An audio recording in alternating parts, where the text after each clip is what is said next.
They came to a place where they could see from above a line of light, straight as a column, extending right through the whole heaven and through the earth, in colour resembling a rainbow, only brighter and purer. Another day's journey brought them to the place, and there, in the midst of the light, they saw the ends of the chains of heaven let down from above, for this light is the belt of heaven, and holds together the circle of the universe, like the undergirders of a trireme. From these ends is extended the spindle of necessity, on which all the revolutions turn. Salutations. In the final part of Plato's Republic, during Ur's trip through the afterlife, he describes a gigantic spindle and thread that penetrates through the whole Earth at its axis of rotation, passing through the sky, the earth, and the underworld. According to Old Norse poetry, the great world tree Yggdrasil stands at the centre of the cosmos, and passes through the underworld, the human world, and the home of the gods.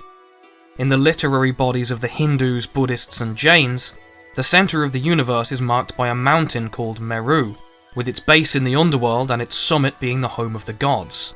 The Greeks called Mount Olympus the centre of the world, and placed the home of the gods at its summit.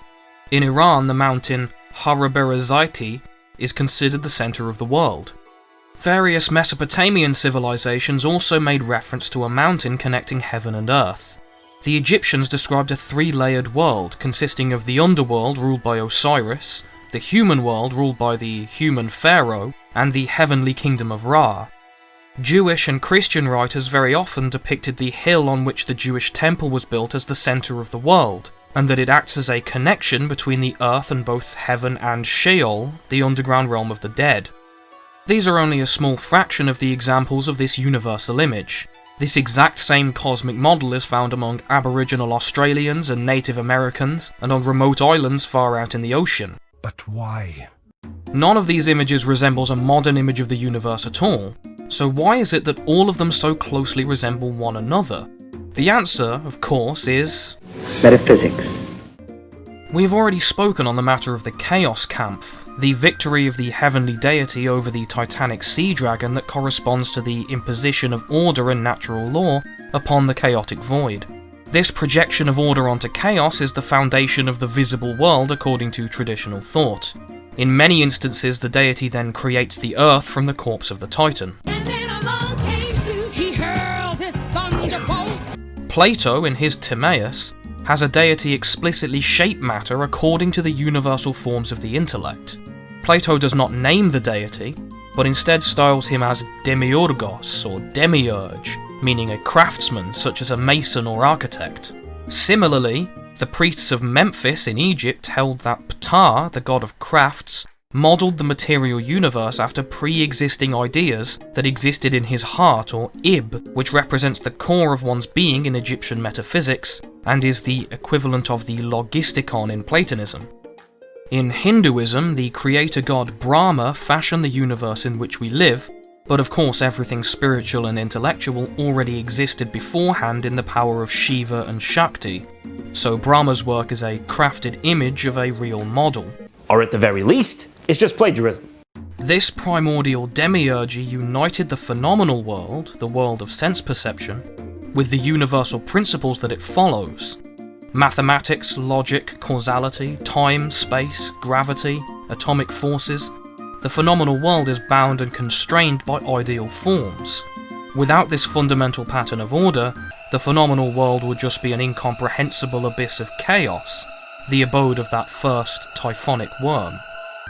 The great pillar that penetrates heaven, earth, and hell, the axis mundi, is the connection that is made between the ideal, mental, and phenomenal worlds by the demiurge.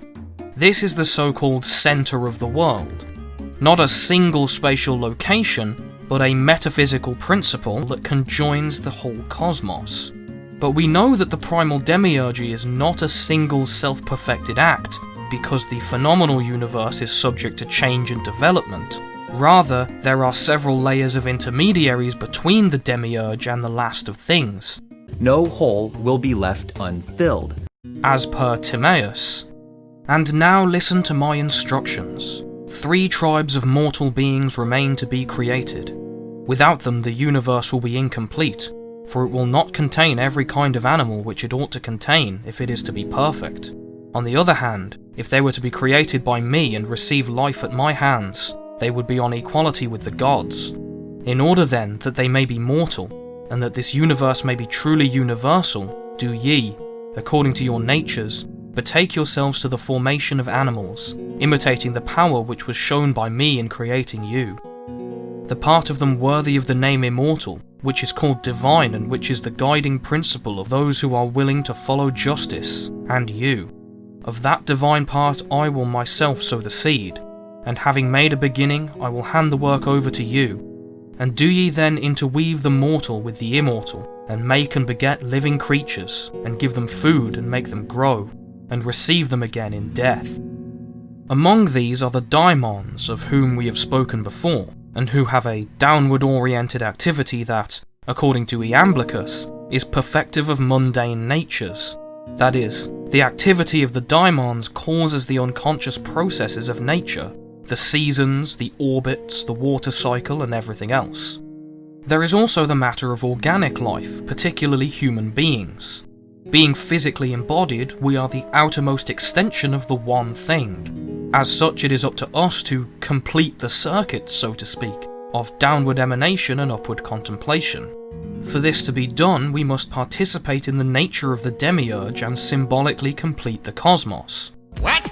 But what precisely does this mean? To understand this, we have to wrap our heads around the concept of a microcosm. Essentially, a microcosm is the image of the whole cosmos, meaning the mythical or symbolic cosmos described at the start of this video, reflected in a smaller part of it. Having already grasped the principle of participation by this point, it shouldn't be difficult for you to imagine a part as a representation of the whole, containing smaller representations of all the whole's parts. For example, the ecosystem of moss, fungi, worms, insects and so forth that encompasses a single tree is analogous to the larger ecosystem of a whole forest. Both have photosynthesizers, bottom feeders, herbivores, carnivores, and scavengers. In this way, the tree is an image of the forest. For a more abstract example, throughout the Republic, Plato's Socrates uses a hypothetical perfect city-state as a macrocosm for the microcosm that is a single human. By investigating what perfect justice would be in that perfect state, the speakers of the dialogue can ascertain what justice means for the individual. The principle applies equally on both scales. But you don't know anything about justice, do you? None of you do. All you know about is looking sexy in your goddamn uniforms. At the level of human beings, the demiurgic act has to be recreated in space in order to establish any kind of order or stability. I will let the profound insight of Mircea Eliade speak directly here. One of the outstanding characteristics of traditional societies is the opposition that they assume between their inhabited territory and the unknown and intermediate space that surrounds it. The former is the world, more precisely, our world, the cosmos.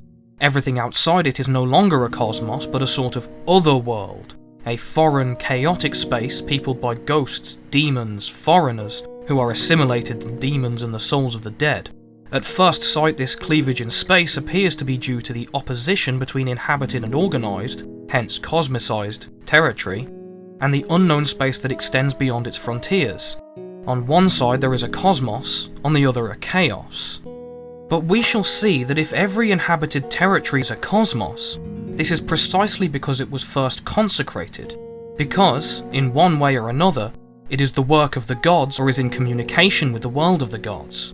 The world, that is, our world, is a universe within which the sacred has already manifested itself, in which, consequently, the breakthrough from plane to plane has become possible and repeatable. It is not difficult to see why the religious moment, the ritual, implies the cosmogonic moment, the creation of the world. The sacred reveals absolute reality, and at the same time makes orientation possible. Hence it founds the world in the sense that it fixes the limits and establishes the order of the world. In the beginning, the universe was created. This made a lot of people very angry and has been widely regarded as a bad move. While this imposition of microcosmic order was consciously expressed among traditional societies, it still occurs subconsciously in modern people. Without this imposition, there is no up, down, north, south, east or west. There is no centre, no edge, and no possible delineation of space at all. If you weren't engaging with the world around you as an imposed cosmos, you would not be able to engage with it at all. The civil religious institutions of heathen nations serve to facilitate this establishment of the microcosm, as we hear from Sallust. But all habitude is produced through imitation and similitude, and hence temples imitate the heavens, but alters the earth. Northern European tribes and kingdoms based their ritual lives around trees or huge pillars which embodied the axis mundi materially, such as Donau's Oak and the Irminsul in Germany, which were destroyed by Christians. You have been supplied with a false idol. I've left a link in the description to a video exploring the ritual use of trees among Northern Europeans. Likewise, the Romans erected stone pillars called Jupiter columns in the centre of many towns, which were carved with images of various gods. Germanic peoples, including the English, continued to erect ritual poles at the centre of towns throughout Christian times and into modernity, in the form of maypoles, although their true significance has been lost. But do not be mistaken into thinking that this is an exclusively European custom. One can point to places as far-flung as Flores, where the natives have a pole to heaven, or Mesoamerica, where sacrifices were made at the top of mountainous pyramids that formed the central locus of their cities, or the Kwakiutl Native Americans, who stand at the foot of a sacred post in their ceremonies and shout, "I am at the centre of the world." I will return the reins to Eliade for a more detailed example.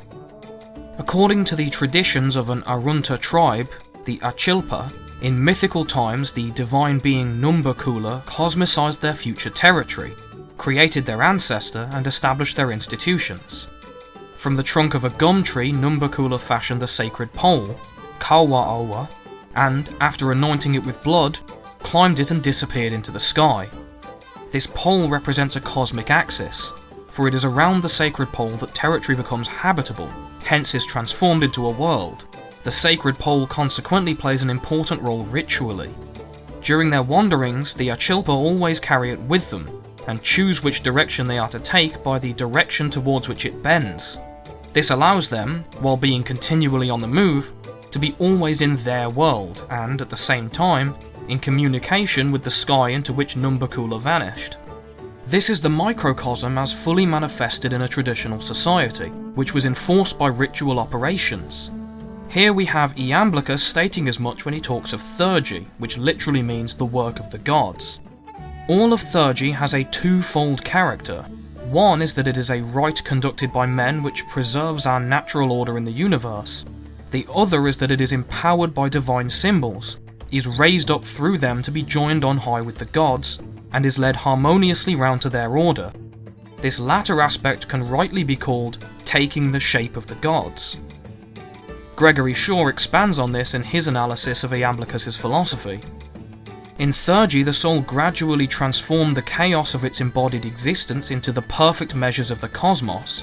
In his mortal aspect, the Theurgist became the recipient of this beauty, while in his mediation of the gods, he became his own demiurge. For a detailed presentation of the cosmic image, I highly recommend Mircea Eliade's book, The Sacred and the Profane, more so than possibly any other. I'm not much into books. I've also put a link in the description to a video about Yggdrasil, the world tree and axis mundi according to Germanic mythology. So if you find yourself feeling lost, aimless and purposeless, then my recommendation is that you seek out the centre of the universe. It certainly helped me when I found it. Thanks for watching, and have a nice day.